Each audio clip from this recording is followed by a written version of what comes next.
So in this module, we're going to be learning about conditional action or conditional movement. So what is conditional action? What is conditional movement? It is something that occurs when a certain event happens. For example, if x equals 10, we will do this thing. This shape will move. So we're going to use this to modify some old code. So if you guys can remember, this code here basically moved a circle across the screen. But we had a little bit of a problem. Every time the circle would eventually go off the screen and it would disappear. How can we solve that? So there's a few options. We can have it so that it stops when it reaches this edge, or we can have it so that it kind of bounces back and starts heading back over here. And we'll just have it change directions. We can do this by using an if statement. So the if statement will most likely be if circle reaches wall, then do something. So that's going to be the basis of our if statement. We'll figure out the do something part later, but for now we're just going to focus on the if statement. So if circle, let's do it here. So if the circle, so instead of circle, because we can't just put in the circle, we'll put the x position because we're checking if it reaches the side. So if x position ellipse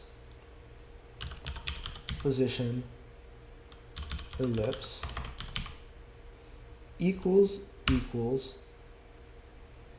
800, because that is the size of our canvas, so that is what the edge value is for x, we want it to do something. So for now, we're just going to have it print something random that we don't need. So print edge, like that. And let's test it out. So let's run it, and then I'll bring it across the screen like this. And when it hits the edge, hopefully edge will print. And boom. So edge printed as soon as the circle hit the edge of the screen here. Now, for now, let's try and make it stop. So if x position ellipse equals 800, how are we going to be able to make it stop? So the way we move the position of the ellipse is by changing this factor. And we change this factor by adding this part here. So if we stop adding things to the x position of the ellipse, it would stop moving, right? So how would we do this? Well, the easiest way to do this would be by simply setting the direction of the ellipse, so x direction ellipse, to 0. That way it won't move anymore. So let's do that. So let's do x direction ellipse, Control C, Control V, and then let's set it equal to 0 like that. And let's run it.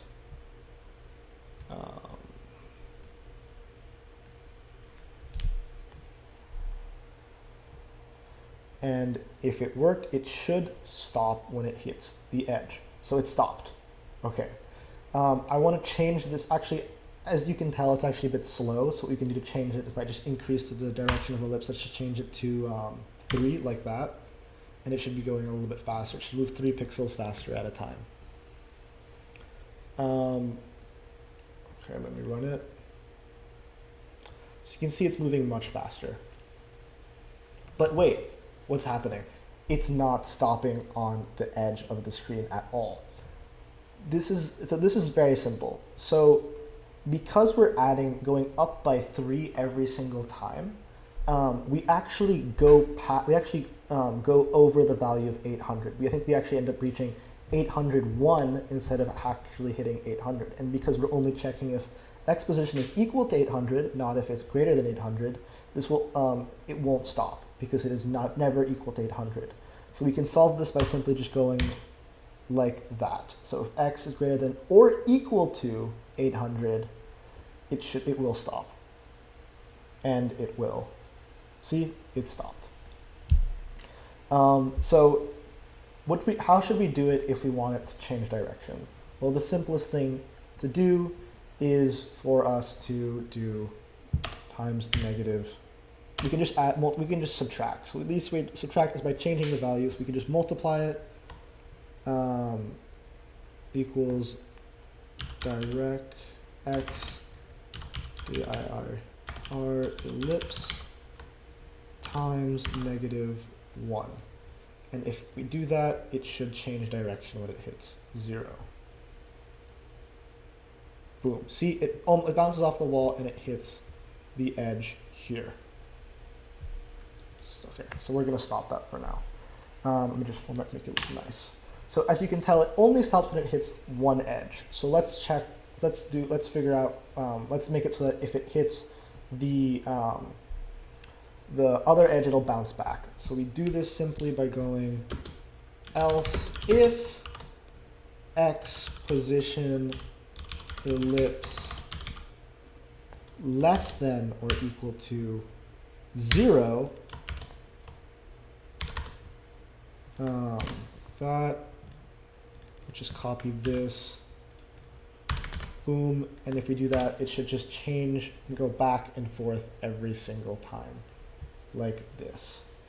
Boop, and then boop.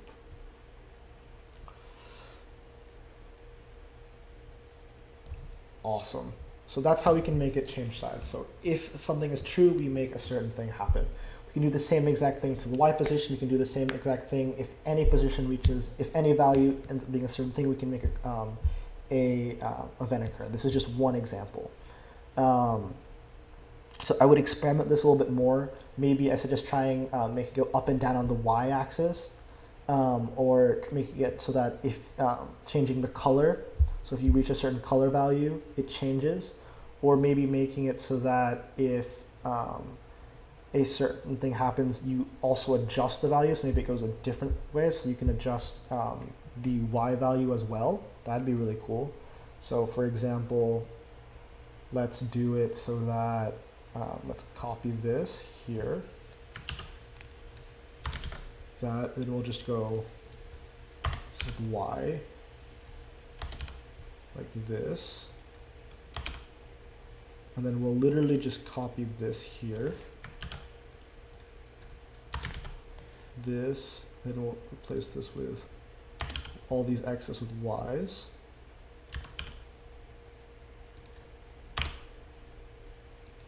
That.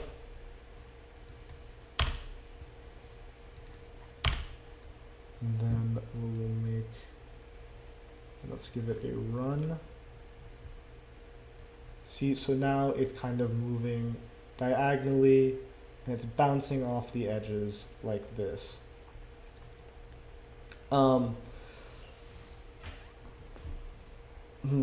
We can also do some other fun stuff. So for example, let's do else if y position ellipse equals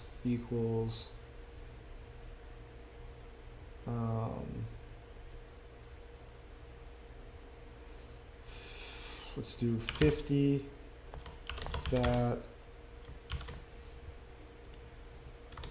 let's copy this, paste, and then we'll do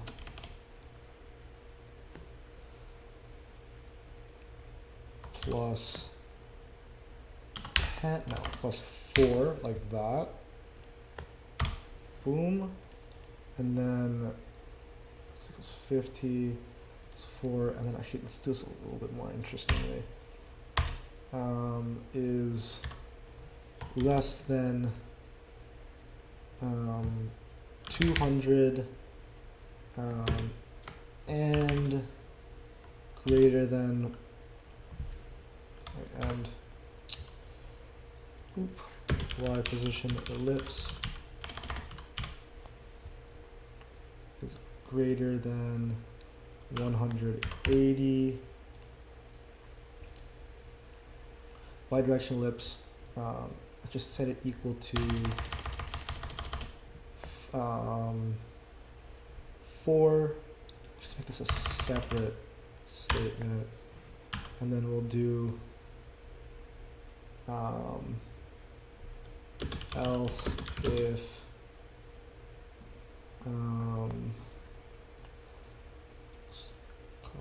this. Let's see. Boop. So V. Let you another. Let's do 400 and 380 like that. And then we can do y direction ellipse is equal to -2, like that. That'll be funky.